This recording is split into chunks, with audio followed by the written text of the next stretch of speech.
सियासत में अक्सर यूं तो सत्ता पक्ष और विपक्ष के बीच में कहासुनी देखने को मिलती है, लेकिन हरियाणा की राजनीति में माजरा कुछ और ही बना हुआ है। जी हां, यहां पर विपक्ष वर्सेस विपक्ष की राजनीति चरम पर है। दरअसल अभय चौटाला ने भूपेंद्र हुड्डा पर निशाने साधे गंभीर आरोप लगाए तो पलटवार में भूपेंद्र हुड्डा भी बोलते ही चले गए। क्या हुई कहासुनी, दिखाते हैं इस रिपोर्ट में।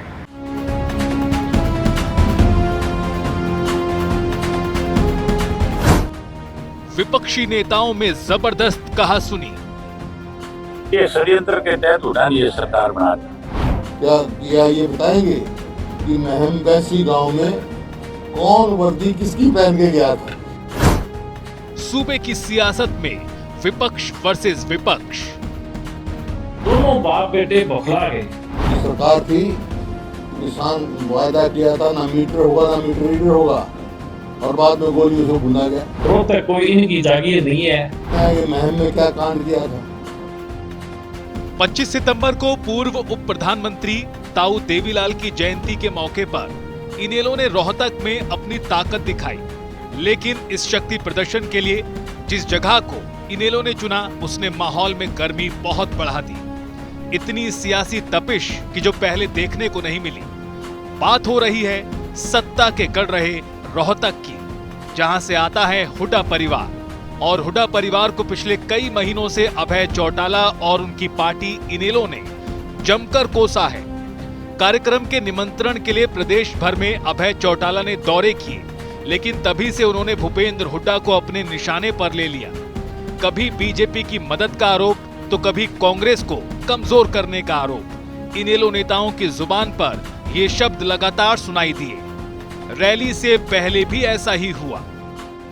अब ये तीसरी बार की सरकार जो हुड्डा ने बनाई है, अब लोगों को ये भी पता चल गया कि एक षड्यंत्र के तहत हुड्डा ने ये सरकार बना दी। इसलिए विशेष तौर पे जिन्होंने हुड्डा पे ज्यादा विश्वास व्यक्त किया था, उन लोगों ने इस चीज की जैसे ही उनको जानकारी मिली, जैसे ही ये बात सामने आई, उन्होंने मन बना लिया, फैसला कर लिया कि अब हम ऐसे लोगों पे विश्वास नहीं करेंगे। हम नए सिरे से चौधरी देवीलाल की नीतियों को आगे बढ़ाएंगे और भाजपा को सत्ता से पार करेंगे। अभय चौटाला सत्ता में आने की बात कर रहे हैं, लेकिन उनके निशाने पर हैं पूर्व मुख्यमंत्री भूपेंद्र हुड्डा। अभय चौटाला से भी आगे बढ़कर इनेलो विधायक आदित्य देवीलाल ने और कठोर शब्दों में भूपेंद्र हुड्डा की आलोचना की। यहां तक कह दिया कि इनेलो की ताकत देख हुड्डा परिवार बौखला गया है। लोग साथ जुड़ रहे हैं, बहुत अच्छे कार्यक्रम हो रहे हैं, और इस तमाम चीजों से कहीं ना कहीं भूपेंद्र हुड्डा और दीपेंद्र हुड्डा दोनों बाप बेटे बौखला गए। और ये बौखलाहट जैसे ही हमारा परिवार रोहतक की धरती पे कदम रखे और ये फैसला लिया कि रैली करेंगे, उसी दिन से शुरू है। रोहतक में रैली के सवाल पर आदित्य देवीलाल ने घेरते हुए कहा, रोहतक इनकी जागीर नहीं। बयानबाजी करना, टोका टिप्पणी करना और ये कहना कि ये रोहतक रैली क्यों कर रहे हैं, तो रोहतक कोई इनकी जागीर नहीं है। रोहतक भी हरियाणा का एक हिस्सा है।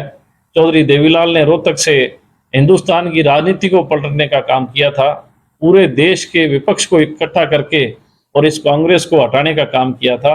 मैं बड़ा हैरान था कि किस शातिर दिमाग से, किस मोटस ऑपरेंडी से ये लोग ऑपरेट कर रहे हैं और इंडियन नेशनल लोकदल को और उसकी लीडरशिप को बदनाम करने की कोशिश कर।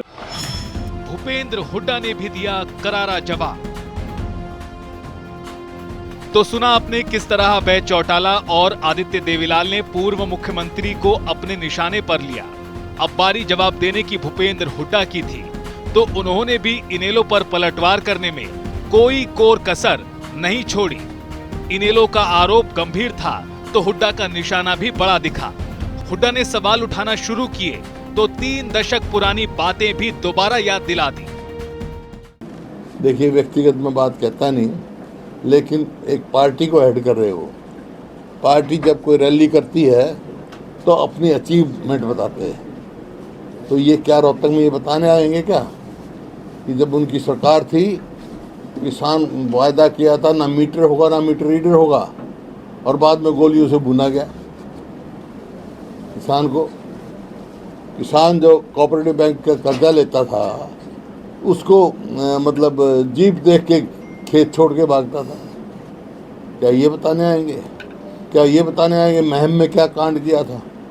क्या ये बताएंगे कि महम बैसी गांव में कौन वर्दी किसकी पहन के गया था? ये बताने आए हैं क्या? हाँ, हम करेंगे, हम बताएंगे कि जिस के लिए इन्होंने गोली चलाई, किसानों को लाशें बिछाई, 1600 करोड़ बिजली के बिल किसने माफ किए, ये बताएंगे। भूपेंद्र हुड्डा यहीं नहीं रुके, उन्होंने आगे भी जमकर गिन गिनकर इनेलो पर भड़ास निकाली। ये बताएंगे किसान से जो फसली ऋण था उस पर क्या ब्याज लेते थे और आज 0% कौन करके गया है? क्या ये बताएंगे? ये बताने आए हैं क्या कि उस समय क्या था कानून व्यवस्था? जेल से सरकार चलती थी, रोहतक जेल से बिल्कुल ठीक। हर आदमी दहशत में था। क्या ये बताने आएंगे? कोई बताएं तो क्या आपने? यार चलो व्यक्तिगत बात में कहते ये पार्टी ये अचीवमेंट बताने आएंगे अपनी। पूरा परिवार ये क्या ये बताएंगे कि इनके पीछे कौन है? क्या ये बताएंगे कि विधानसभा के इलेक्शन में किससे समझौता टिकट किया, कितनी टिकट किसके कहने से दी? भूपेंद्र हुड्डा ने गिन गिनकर अभय चौटाला की पार्टी इनेलो पर कटाक्ष किया और बोलते ही चले गए। बहरहाल इनेलो की रैली हो चुकी है, सियासी पारा हाई है। आगे क्या होगा, कितनी कहासुनी होगी, देखना दिलचस्प होगा। अभय चौटाला के आरोपों को देख साफ है कि उनके निशाने पर कांग्रेस पार्टी से ज्यादा व्यक्ति विशेष भूपेंद्र सिंह हुड्डा हैं।